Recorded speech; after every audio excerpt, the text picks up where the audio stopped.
Dis bonjour. Bonjour. Bonjour Jean-Marie. Je suis content d'être avec vous. D'abord, est-ce que vous m'entendez bien? Oui. Oui, très bien. Alors, le sujet aujourd'hui va porter sur le bonheur. Êtes-vous des gens heureux?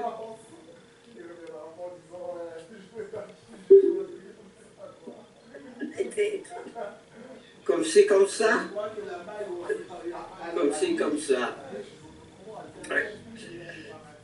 Eh bien, le bonheur, ça se fabrique, ça s'acquiert. Je vais prêcher 3-4 fois sur le bonheur.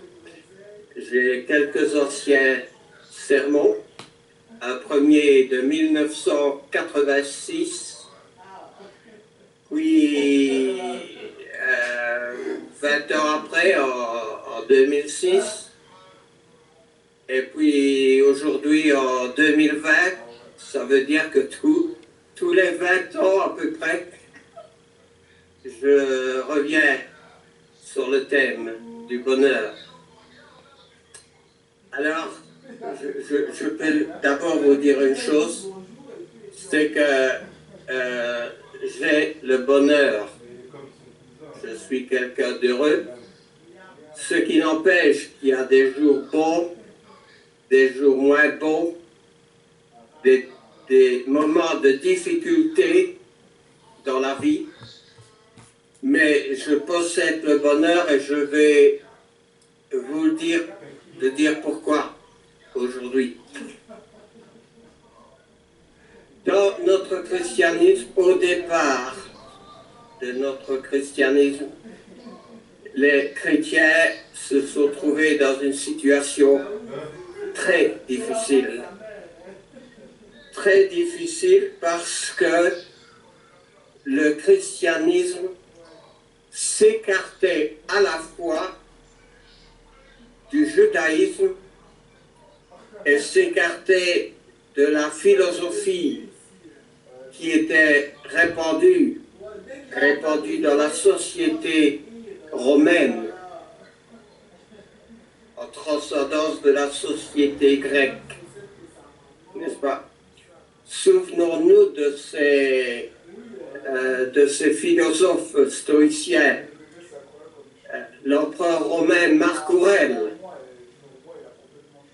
qui a été combattu, n'est-ce pas, par un grand chrétien qui s'appelait Justin Martyr.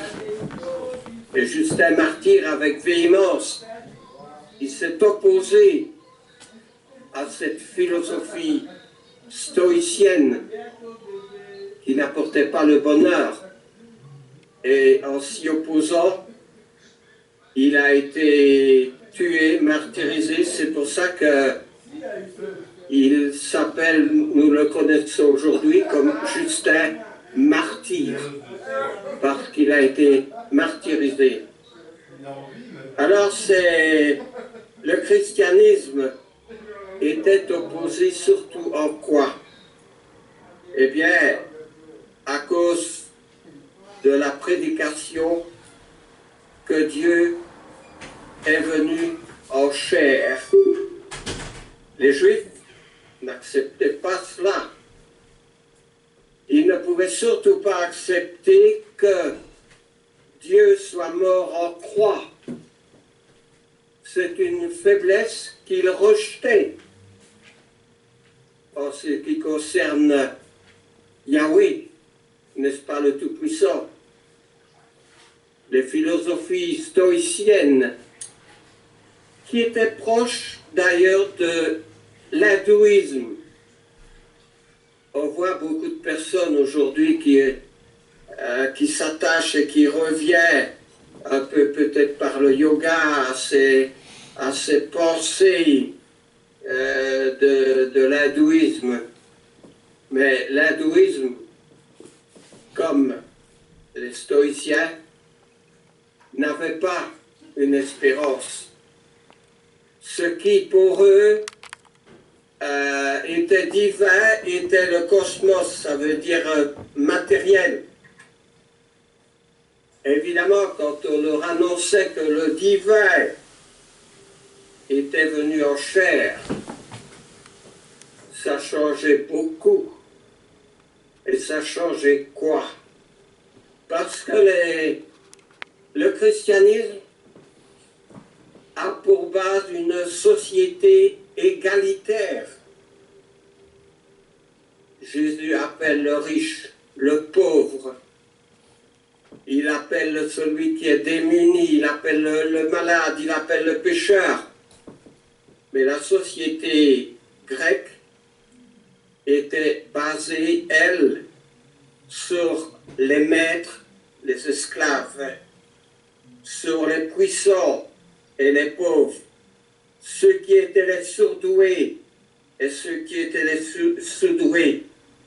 Quelqu'un qui physiquement n'était pas présentable, n'avait pas cette possibilité à l'accès d'un monde supérieur. Et voilà que notre christianisme vient. Et que dit Jésus? Jésus dit, je ne suis pas venu appeler à la repentance des justes, mais des injustes. Je ne suis pas venu pour ceux qui se portent bien, mais pour les malades, pour les pécheurs. Tout un monde qui n'avait pas le bonheur, qui ne vivait pas dans un état de confiance, mais dans un état de culpabilité. Alors, Justin Martyr a combattu ces philosophies, mais aussi un peu plus tard, dans un de ses ouvrages qui s'appelle La Cité de Dieu, un autre que vous connaissez sous le nom d'Augustin. Eh bien, Augustin a dit ceci, je ne vais pas vous lire l'ouvrage d'Augustin, mais il a écrit, je prends ce paragraphe, les superbes, dit-il, les superbes, en visant les philosophes, ont dédaigné de prendre ce Dieu pour maître. Pourquoi? Parce que le Verbe, entendons Jésus, n'est-ce pas, qu'on appelait le Verbe, parce que le Verbe a été fait chair et a habité parmi nous. Alors, les stoïciens ne pouvaient absolument pas admettre cela. Donc il faut dire que notre société chrétienne s'est écartée à la fois du monde philosophique, du monde romain, et en même temps du monde juif. Alors notre société chrétienne était au milieu. Est-ce que ce n'est pas étrange que l'apôtre Paul alors a écrit aux Grecs, puisque le monde avec sa sagesse n'a point connu Dieu, il a plu à Dieu de sauver les croyants par la folie, il appelle comme ça, la folie de la prédication. Et il ajoute, les Juifs demandent des miracles. Les Juifs cherchent la sagesse. Nous, dit l'apôtre Paul, nous prêchons Christ crucifié. Scandale pour les Juifs, folie pour les païens. Mais pour ceux qui sont appelés, tant Juifs que Grecs, Christ est puissance de Dieu et sagesse de Dieu. Pour nous, Christ est puissance de Dieu et sagesse de Dieu. Alors nous allons précisément aller voir le bonheur. Parce que le christianisme apporte le bonheur.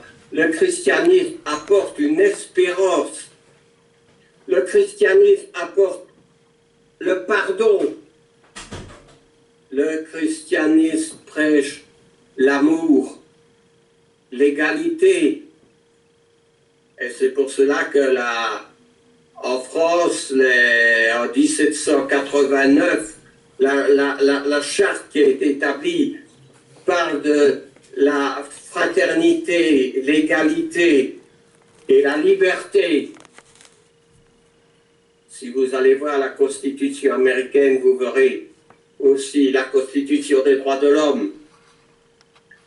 Beaucoup de gens intelligents confondent encore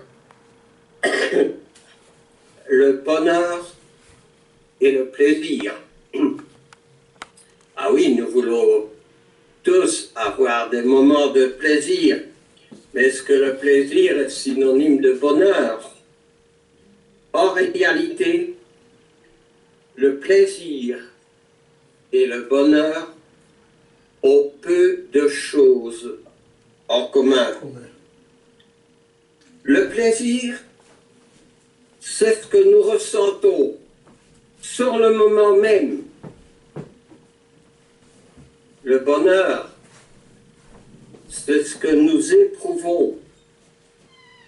C'est une émotion durable et profonde dans notre cœur. Une visite dans un parc d'attractions, une séance au cinéma,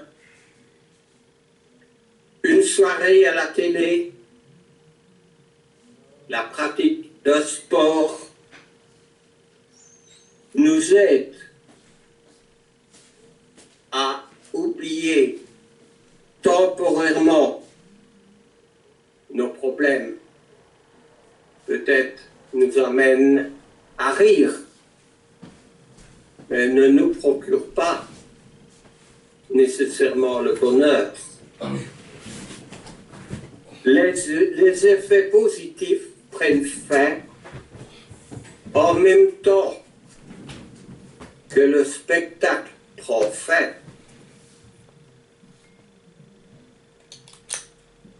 Je ne méprise pas ces modes de délassement.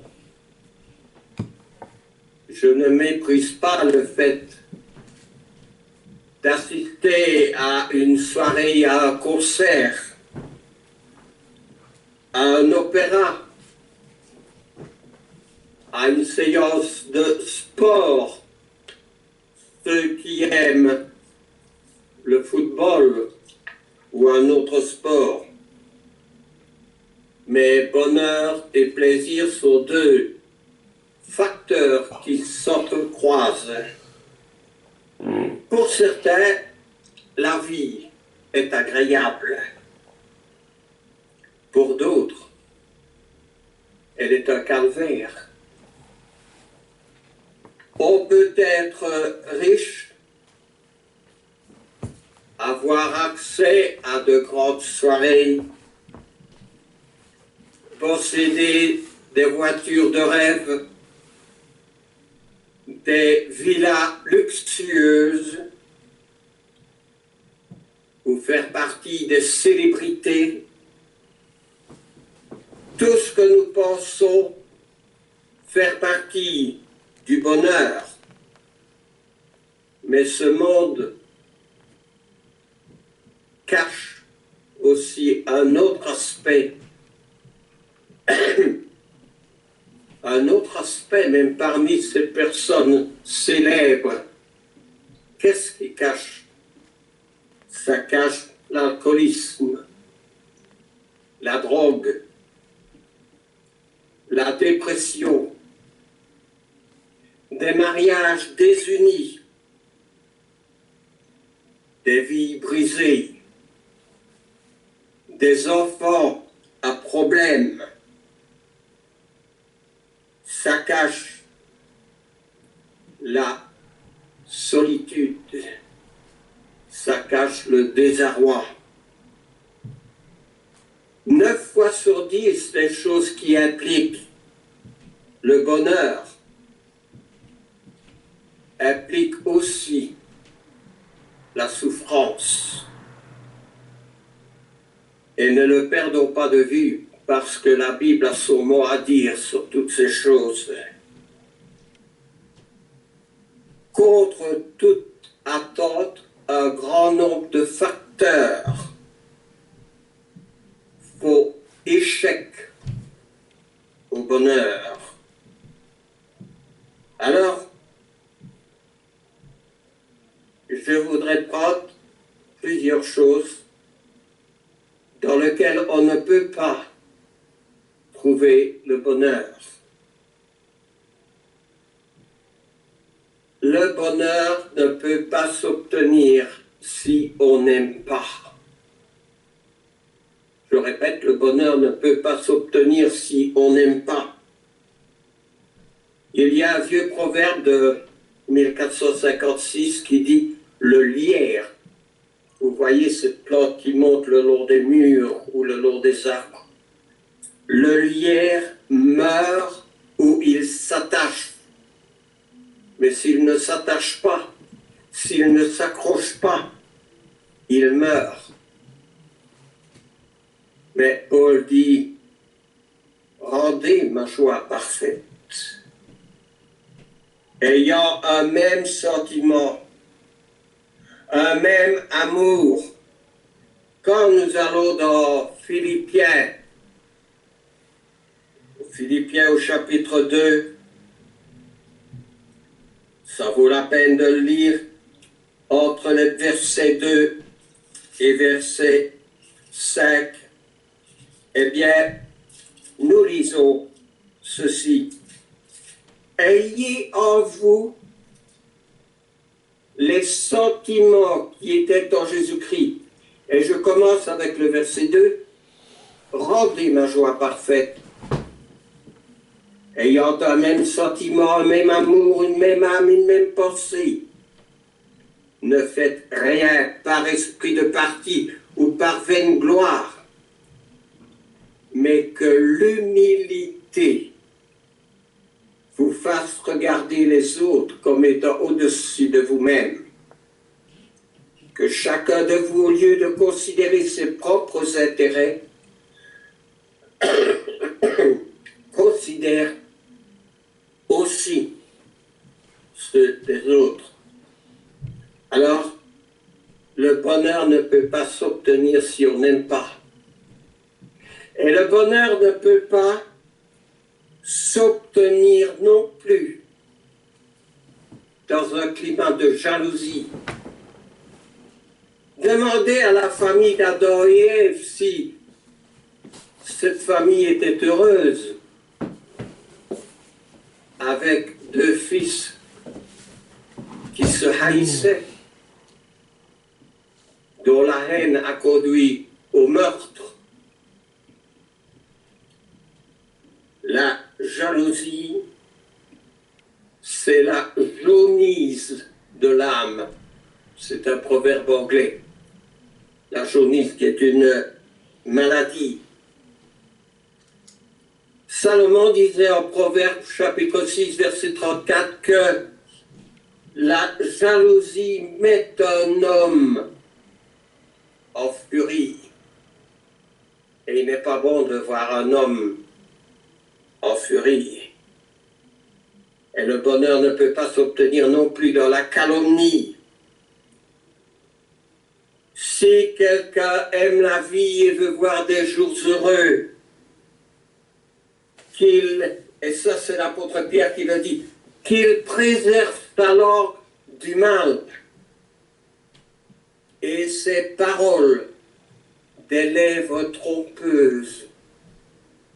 L'apôtre Pierre, en 1 Pierre au chapitre 3 au verset 10, qu'il préserve sa langue du mal. La jalousie, quand nous allons dans l'histoire de l'Église, dans le livre des Actes, déjà en acte 5, les versets 17 et 18, cependant, le souverain sacrificateur et tous ceux qui étaient avec lui furent remplis de jalousie et mirent les apôtres en prison. En acte 13, quand Paul était à Antioche de Pisidie, dans les versets 44 et 45, on demanda à Paul de parler un sabbat davantage. Et toute la ville, dit le passage, se réunissait pour écouter la parole de Dieu. Mais les Juifs, voyant la foule, étaient remplis de jalousie. En 13, 44 et 45, la jalousie n'a jamais contribué à procurer le bonheur. Alors, le vrai bonheur ne peut pas s'obtenir dans les boissons fortes, ni dans les drogues non plus. Salomon disait, qui raisonne un homme ivre? Ah non, ça c'est un proverbe latin. Qui raisonne un homme ivre, apostrophe, un absent. Et Salomon, en Proverbe 23, vous connaissez ce passage, Proverbe 23, les versets 29 à 35. Ah, pour qu'il ait, ah, pour qu'il ait. Je peux d'ailleurs prendre deux, trois phrases de ce passage qu'il est bon de connaître, Proverbe 23, 29 à 35, pour qu'il ait pour qu'il ait hélas, pour qu'il ait dispute, pour qu'il ait plainte, pour qu'il ait blessure sans raison, pour qui les yeux rouges, pour tous ceux qui s'attardent auprès du vin, pour ceux qui vont déguster du vin. Et c'était un vin mêlé ici, qui fait des perles dans la coupe et qui coule aisément. Il finit par mordre comme un serpent et par piquer comme un basilic. Tes yeux se porteront sur des étrangères et ton cœur parlera d'une manière perverse. Tu seras comme un homme couché au milieu de la mer, comme un homme couché sur le sommet d'un mât. On m'a frappé, je n'ai point de mal. On m'a battu, je ne sens rien. Quand me réveillerai-je? J'en veux encore. Tout ce passage est dans la fin du chapitre 23 du livre des Proverbes. Alors, sans donner trop de détails, il y a d'autres situations qui ne procurent pas le bonheur. Le bonheur ne s'obtient pas dans le jeu. Ah, il y a beaucoup de personnes qui sont esclaves du jeu. Et il y a beaucoup d'années, à Verviers, l'Église avait converti, Christ avait converti un couple qui avait beaucoup d'argent. Et c'est un frère magnifique d'ailleurs qui est mort dans la foi, mais son épouse était esclave du jeu. Et après que ce frère, qui avait beaucoup de sagesse, est mort, cette sœur se rendait dans les casinos et elle revenait, comme nous disons l'expression, elle revenait plumée, parce qu'elle y dépensait tout son argent et elle n'avait pas assez d'argent pour payer ce qui était nécessaire. Et pourtant, c'était un couple qui avait une très très grande maison avec de multiples appartements. Alors, on dit le meilleur coup de dés, ce sont les dés qui restent dans le cornet. Vous savez ce que c'est un cornet? On mélange les dés et puis on le met sur la table. Le meilleur coup de dés sont les dés qui restent dans le cornet. C'est un proverbe anglais. Alors, il n'est pas difficile de jouer, mais il est difficile de s'arrêter de jouer. Alors le vrai bonheur ne s'obtient pas dans la certitude non plus. Un homme irrésolu et inconstant dans toutes ses voies. Paul dit, faites toutes choses sans murmure ni hésitation.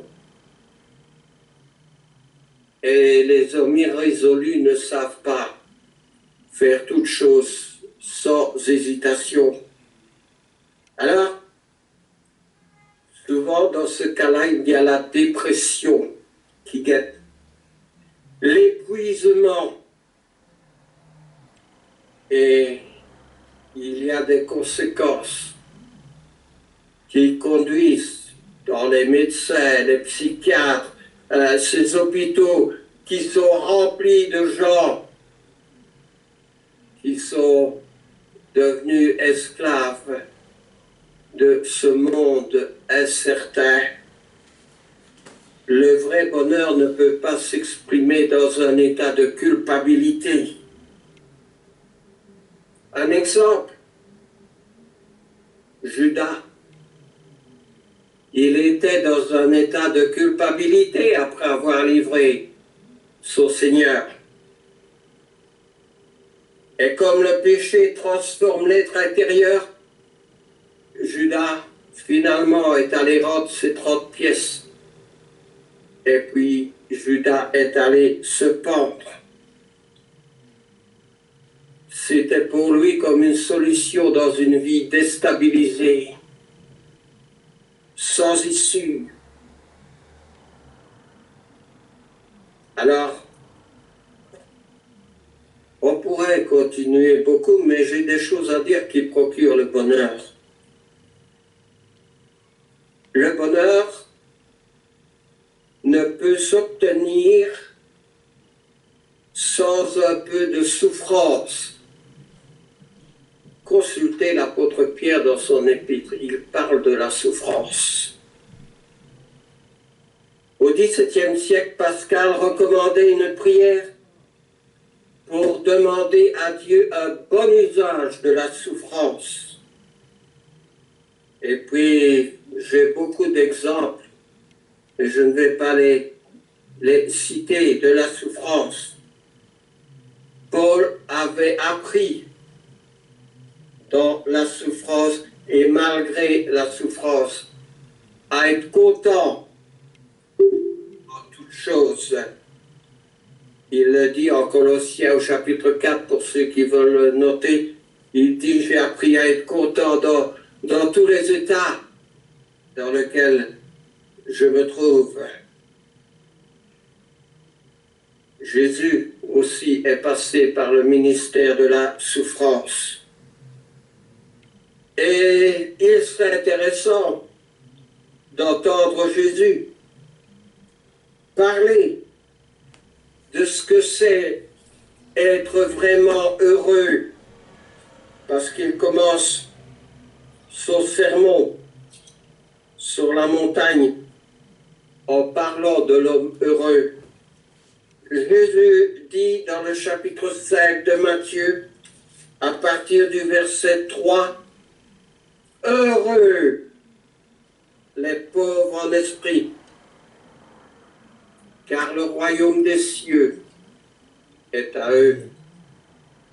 Heureux les affligés, car ils seront consolés. Heureux les débonnaires, car ils verront la terre. Heureux ceux qui ont faim et soif de la justice, car ils seront rassasiés. Heureux les miséricordieux, car ils obtiendront miséricorde. Heureux ceux qui ont le cœur pur, car ils verront Dieu. Heureux ceux qui procurent la paix, car ils seront appelés fils de Dieu. Heureux ceux qui sont persécutés pour la justice, car le royaume des cieux est à eux.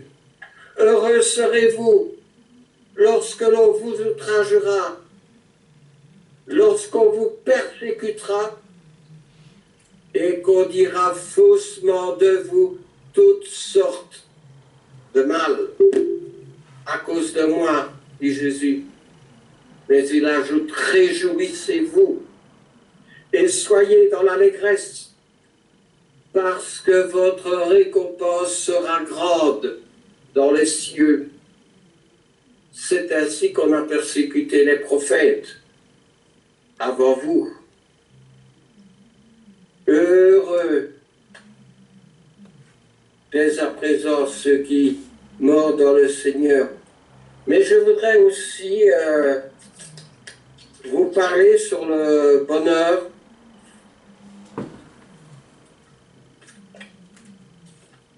En scrutant les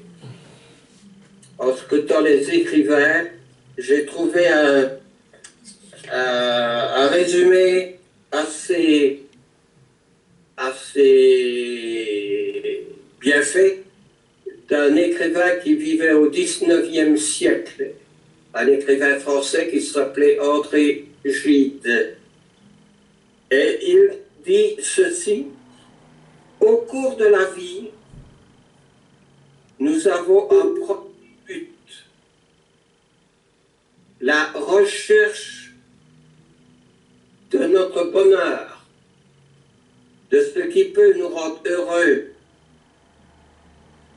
Mais dit-il, pour cela, il est nécessaire d'identifier nos propres besoins et de savoir ce qui est important à nos yeux, soit identifier nos valeurs. Il est important, dit-il, de choisir et de faire ce que nous voulons entreprendre. Chaque personne a sa propre définition du bonheur, mais nous avons tous un même objectif. L'état de bien-être qui procure le bonheur, qui peut être très varié d'une personne à l'autre. On ne peut pas savoir ce qui va nous rendre heureux sans s'engager dans une recherche de notre bonheur personnel. Cette quête, on peut la façonner seul ou en s'aidant de notre entourage. On peut se poser la question: avons-nous besoin des gens qui nous entourent pour trouver notre bonheur? Ne peut rien pour le bonheur d'autrui celui qui ne saurait être heureux lui-même. Les personnes qui ne sont pas heureuses ne peuvent pas transmettre leur bonheur à autrui. Ceux qui n'ont pas atteint leur propre bonheur ou qui ne l'ont pas trouvé ne peuvent pas aider les personnes qui les entourent dans leur propre quête. Les personnes de notre entourage ne peuvent-elles réellement pas nous procurer du bonheur? Ou au contraire, sont-elles des atouts majeurs pour nous aider à atteindre le bonheur? Est-il nécessaire d'être heureux soi-même pour procurer un sentiment de bien-être à autrui? Alors, il s'interroge avec toutes ces questions. Je ne veux pas être trop long, mais il dit ceci que j'ai retenu dans son ouvrage. Dans le film, il y a toujours le personnage principal, celui qui fait l'histoire, et il y a aussi des personnages de fond qui ont un deuxième rôle et qui sont tout importants également pour réaliser le film. Ils font partie d'un tout construit dans un but général.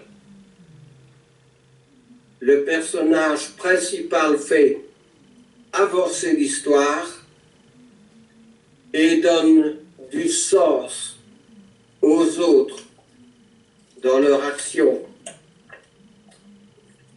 J'ai assez aimé prendre... j'ai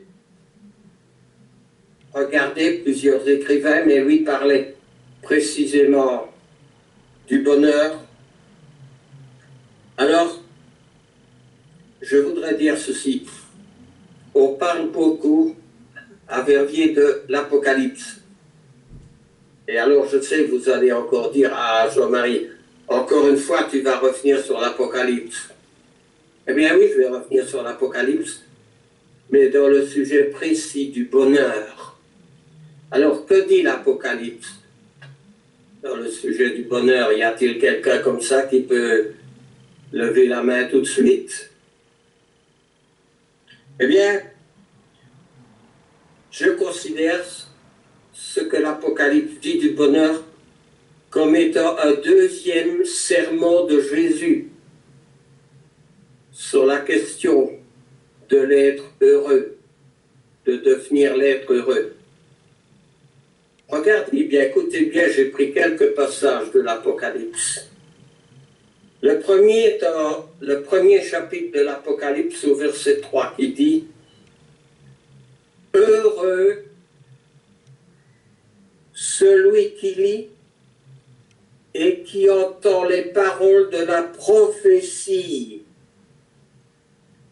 et qui garde les choses qui y sont écrites, car le temps est proche. » Moi, je reconnais tout à fait le Seigneur là-dedans, parce que c'est bien son style.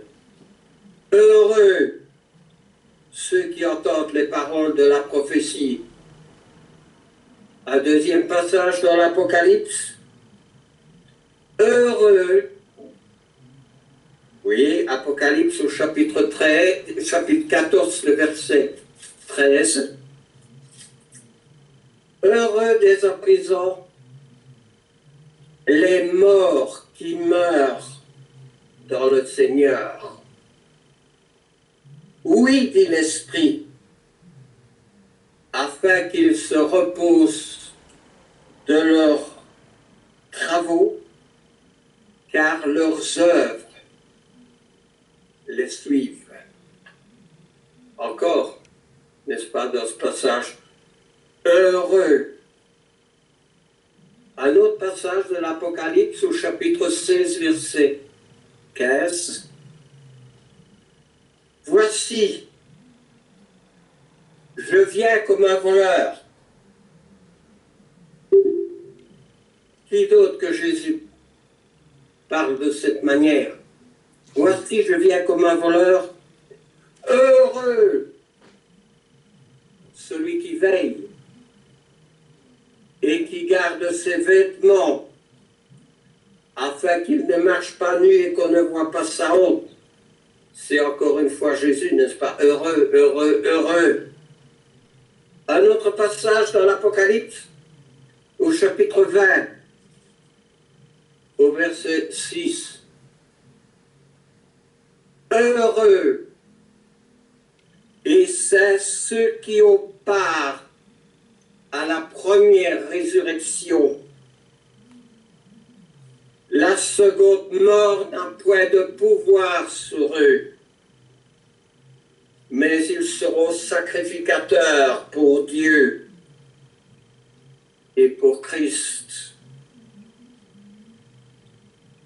Encore un passage dans l'Apocalypse au chapitre 22, verset 7. Jésus dit, « Voici, je viens bientôt.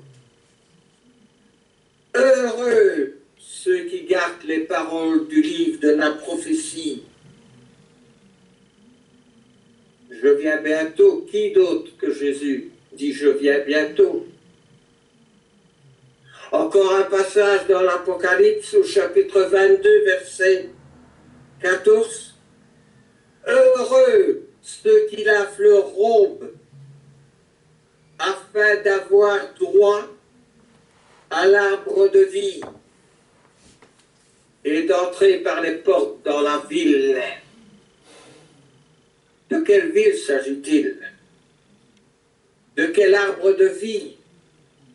L'arbre de vie a été ôté, son accès a été interdit après la chute. Mais l'arbre de vie, nous le retrouvons dans la Nouvelle Jérusalem, à la fin de l'Apocalypse. Heureux ceux qui lavent leur robe afin d'entrer par les portes dans la ville, dans la Nouvelle Jérusalem. Alors, ce n'est pas étonnant quand dans le livre des Actes, il est dit une parole de Jésus qui ne se trouve pas dans les évangiles. Il y a plus de bonheur à donner qu'à recevoir. Qu'est-ce que nous avons à donner? Qu'avons-nous à partager? Le christianisme est un don, n'est-ce pas, de Dieu, notre christianisme. Heureux celui qui trouve son bonheur dans la loi de l'Éternel. Bonheur, bonheur, bonheur, heureux. Eh bien oui, le christianisme fait des êtres humains, il fait de nous des gens heureux. Alors vous allez me poser la question, mais pourquoi tu es heureux? Et je suis heureux parce que je l'ai trouvé, le Seigneur. Et parce qu'au travers de lui, je vous ai trouvé, vous autres. Vous êtes la gloire de Dieu. Vous êtes mon bonheur. Avec vous, je suis un homme heureux. Êtes-vous heureux en ce moment d'être ensemble? Nous franchissons toute difficulté ensemble. Nous n'avons pas peur, parce que Jésus dit, ne craignez pas celui qui tue le corps et qui ne peut tuer l'âme, craignez celui qui peut tuer l'âme et le corps dans la géhenne. Nous sommes des gens confiants, paisibles, des gens heureux. Que le Seigneur soit avec chacun de vous. Amen. Amen.